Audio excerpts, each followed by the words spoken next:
जय शिवराय. माझ्या हातामध्ये कॉम्रेड गोविंद पानसरे लिखित शिवाजी कोण होता हे पुस्तक आहे आणि ऐतिहासिक बाबींना गोविंद पानसरेंनी कशी माती दिली हे पुन्हा एकदा तुम्हाला मी दाखवून देतो.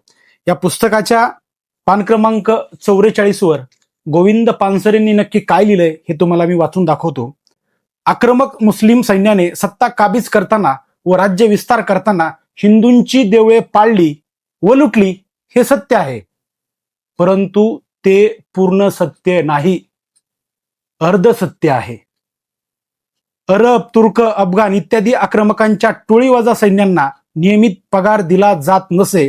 त्यांनी लूट करावी आणि लुटीतल्या हिश्श्यातून त्यांचा पगार घ्यावा अशी रीत असे. हिंदूंच्या मंदिरात खूप संपत्ती असे. आक्रमक सैन्य ही संपत्ती लुटत असे. लुटताना देवळे पाडीत व संपत्ती वाटून घेत. इथंच थांबले नाहीत, पुढे काय म्हणतात पहा. दऱ्या कपारीत आणि डोंगर माथ्यावरच्या ज्या देवळात संपत्ती नसे पण देव असत, अशा देवळांच्या वाटेला हे आक्रमक सैन्य जात नसे. कारण काय? कारण देतायत. संपत्ती लुटणे हा मुख्य हेतू, देवळे पाडणे हा हेतू नसे. गोविंद पानसरे, तुम्ही किती खोटं बोलणार.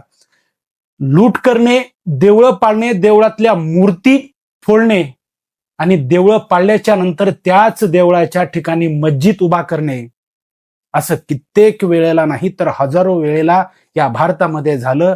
हे गोविंद पानसरे तुम्हाला माहित नव्हतं? तुम्हाला माहित होतं, मात्र इतिहासाची हत्या तुम्हाला करायची होती आणि ती हत्या तुम्ही केली. मंदिराची लूट करणाऱ्या, मंदिरातील मूर्त्या फोडणाऱ्या आणि मंदिराला जमीनदोस्त करून त्याच ठिकाणी मस्जिद उभा करणाऱ्या सुलतानांचे वकील गोविंद पानसरे तुम्ही का झालात, याचं उत्तर आम्हाला हळूहळू समजायला लागलंय. आता महाराष्ट्र आणि शिवप्रेमी नक्कीच जागा व्हायला लागलाय. धन्यवाद.